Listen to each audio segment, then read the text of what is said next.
이번 영상은 TBS 다이오드에 대해서 알아보겠습니다. TBS는 트랜지언트 볼테이지 서프레서의 약자로서 한글로 풀이하면 일시적인 전압을 억제하는 다이오드라는 뜻이 됩니다. 왼쪽에는 데이터나 혹은 전원을 인가해주는 회로가 있고 오른쪽에는 칩으로 된 IC가 있습니다. 이 두 개의 회로 사이에는 정기적으로 연결되어 있습니다. 만약 연결선에 ESD나 서지와 같은 과도적인 정기적인 스트레스가 인가된다면 IC는 고장날 수 있습니다. 왜냐하면 일반적으로 반도체로 제작되는 IC는 수볼트 내외의 브레이크다운 전압을 갖기 때문입니다. TBS 다이오드를 두 회로의 연결선에 병렬로 사용하게 될 경우에는 일정한 전압 이상으로 전압이 올라가는 경우 TBS 다이오드는 전류가 그라운드 방향으로 흐르도록 함으로써 연결선에 전압이 올라가지 못하도록 합니다.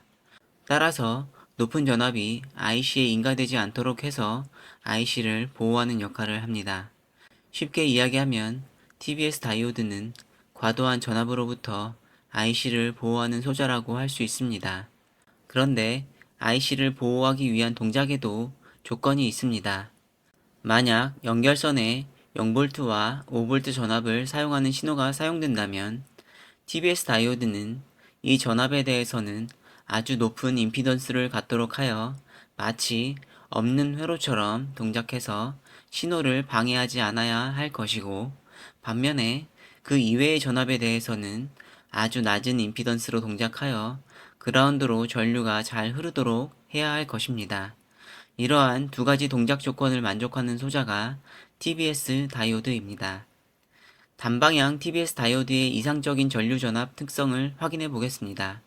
에노드와 캐소드 단자 사이에 순방향으로 전압이 걸리게 되는 경우에는 아주 약간의 전압만 인가되어도 많은 전류가 흐르게 되며, 역방향으로 전압이 걸리게 되는 경우에는 전류가 흐르지 않지만 일정한 역방향 전압이 되면 급격하게 전류가 흐르게 되고 전압이 변화하지 않는 특성을 지니게 됩니다. 이것은 앞서서 이야기한 TBS 다이오드의 필요 동작 조건과 정확하게 일치합니다. 신호 라인에 역방향으로 연결을 해줄 경우 완벽한 동작을 할 수 있습니다. 하지만 이러한 동작은 이상적이며 실제적인 TBS 다이오드 동작과는 조금 다릅니다. 실제의 정기적인 특성이 오른쪽 그래프에 나타나 있습니다. 이상적인 그래프와는 조금 다르지만 여전히 보호 회로로서 필요한 동작을 하는 것을 알 수 있습니다. TBS 다이오드가 사용되는 영역은 역방향 전압 조건이므로 이 영역에 대한 전압과 전류의 특성을 자세히 알아보겠습니다. 역방향 전압을 걸면 전류가 급격하게 흐르기 시작하는 전압이 있습니다. 본격적으로 임피던스가 낮아지기 시작하는 것입니다. 이 전압을 역방향 항복 전압이라고 하여 VBR로 표현합니다. 그리고 이때 흐르는 전류는 역방향 항복 전류라고 하며 IBR로 표기합니다. 일반적으로 1mA가 흐르는 전류 지점을 항복 전압으로 결정합니다. 다음으로 높은 임피던스를 유지하여 데이터 라인에 방해를 주지 않는 지표를 알아보겠습니다. 항복 전압보다 약 10% 정도 작은 전압인 VRWM이 있습니다. 이 전압은 역방향 최대 동작 전압이라고 합니다. 혹은 스탠드 오프 전압이라고도 합니다. 이 전압이 되기까지는 아주 높은 임피던스를 갖기 때문에 전류가 거의 흐르지 않게 됩니다. 이 VRWM 전압 이내에서 데이터나 전원의 전압이 동작하는 경우 TVS 다이오드는 사용하는 회로에 거의 영향을 주지 않게 됩니다. VRWM 전압에서 흐르는 전류를 IR로 표기하며 역방향 최대 누설 전류라고 합니다. VRWM과 IR을 ohm의 법칙에 대입하면 저항값을 구할 수가 있습니다. 이 저항값은 데이터 라인의 병렬로 연결되는 것이므로 신호에 영향을 주지 않으려면 저항값은 클수록 좋습니다. 다시 말하자면 작은 누설 전류가 좋습니다. 다음으로 스트레스성 전압을 얼마나 견뎌낼 수 있는지를 나타내는 지표를 알아보겠습니다.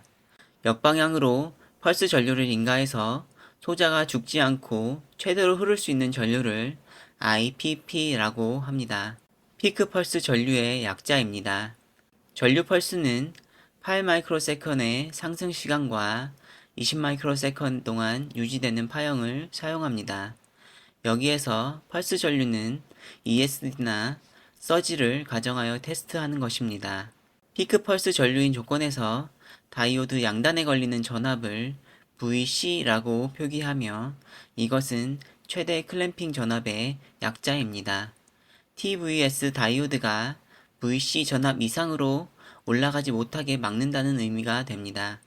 VC는 보호하고자 하는 IC가 견딜 수 있는 최대 전압을 넘어가서는 안 됩니다. 예를 들어 VC가 12V이고 IC가 견딜 수 있는 최대 전압이 10V라면 ESD 이벤트에 의해서 IC에는 최대 12V까지 전압이 인가될 수 있으므로 IC는 고장날 수가 있습니다. 따라서 IC를 보호하기 위해서는 VC는 10V 이하가 되어야만 합니다. 그리고 VC와 IPP를 곱해서 PPP라고 표기하고 이것은 피크 펄스 전력을 의미합니다. IPP가 크고 VC가 작은 상황에서 피크 펄스 전력이 높은 것이 좋습니다. 브레이크다운이 일어나기 전까지는 PN 접합 다이오드에는 공핍층이 생겨나는데 이 영역은 캐리어가 존재하지 않아서 유전층과 같은 역할을 하게 됩니다. 따라서 양 단자 사이에 커패시턴스가 생겨나는데 이것을 접합 커패시턴스라고 합니다.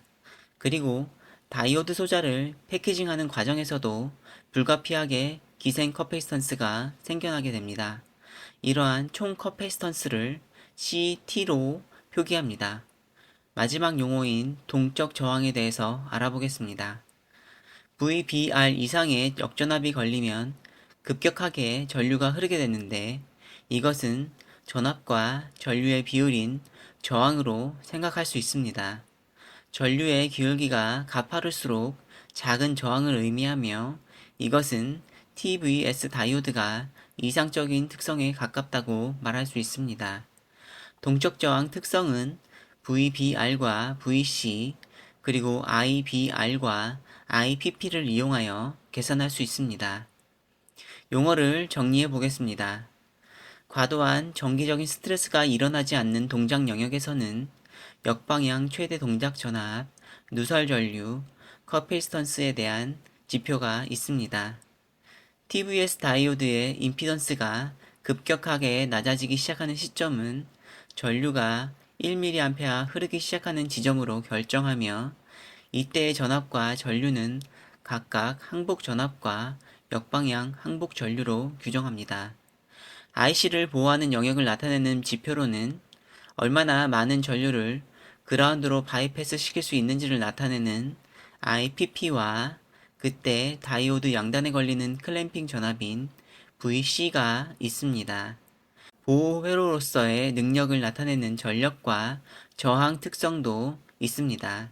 이상으로 TVS 다이오드에 대해서 알아보았습니다. 수고하셨습니다. 감사합니다.